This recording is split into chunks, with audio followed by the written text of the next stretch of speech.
students, we have already studied in last video about comparative study of reduced syllabus from the entire syllabus of ICSE class 10 mathematics. In this video we will study further reduction because council again reduced the reduced syllabus because of this pandemic, and now the students will get this is the final syllabus, hope so.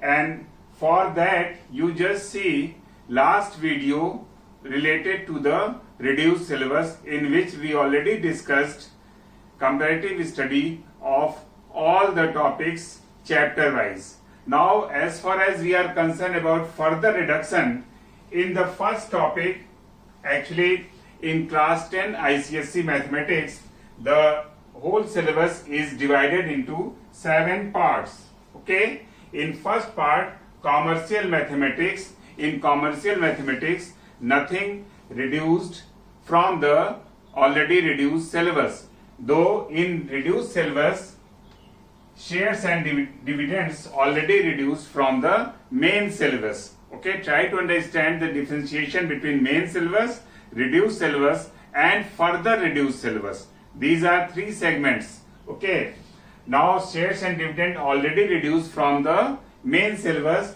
Now in case of algebra, only this topic, conditions from 2 lines to be parallel or perpendicular, important topic from coordinate geometry is not there. This is excluded from the reduced syllabus.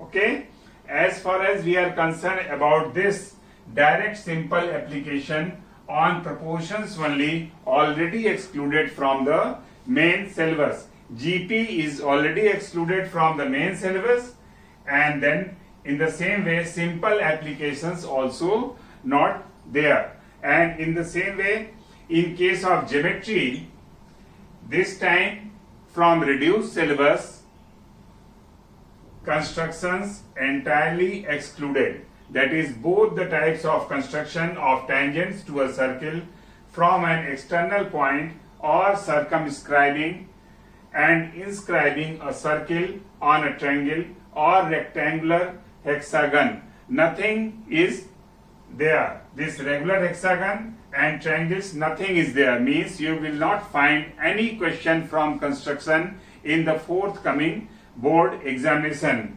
Okay, this is important topic, and but this is excluded entirely. No questions will be from constructions. And in case of similarity, this is already excluded from the main syllabus, that is as a size transformation, and direct application based on maps and models already excluded from main syllabus. Okay, and this is important topic, not there, already excluded from the main syllabus. And locus is not there, that is already excluded from the main syllabus. And as far as about further reduction from the reduced syllabus, in mensuration, sphere is not there, means you will find the questions only from cone and cylinder, and sphere is entirely excluded. No questions will be from sphere in forthcoming board examination. Okay, though this was also very important topic, and we were studying correlation between sphere, cone and cylinder, but this time the questions related to sphere will not be there, though council did not reduce anything from trigonometry. All the topics will remain there as it is there in the reduced syllabus. And in case of statistics, we are studying mean by all the 3 methods, but this time by any one method is enough, means once you will get the question in board examination, the name of the specific method, that is direct method, deviation method or shortcut method or step deviation method, will not be there, and that is your choice that which method you are using. Means you just go through with all the 3 methods, but that will not be specified in the question. Any one method you can use, and nothing is excluded from the probability. Okay, and this way we studied further reduction from the reduced syllabus, again chapter wise. And for getting more and more video, you please subscribe my channel. Thank you.